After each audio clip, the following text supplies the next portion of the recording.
Hey, this is Rama from Creations Landscape Designs. I'm here at a new project install in Laguna Niguel, designed by me, currently being installed by Greenside Landscaping.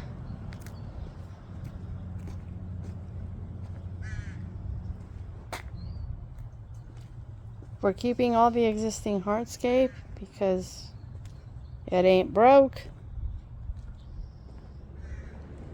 We will be keeping some turf, but the rest of it will be gone and replaced with plant material.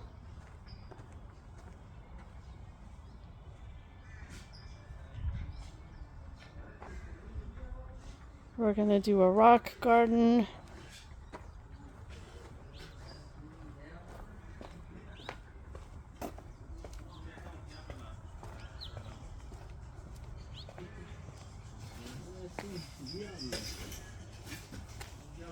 And we're also going to keep some grass in the back for the homeowner's grandkids.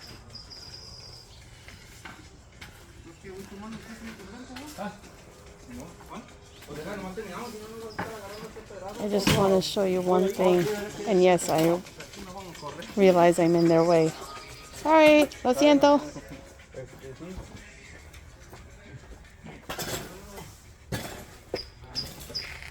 All of these succulents were propagated by the homeowner, and we're going to repurpose all of them. Why not?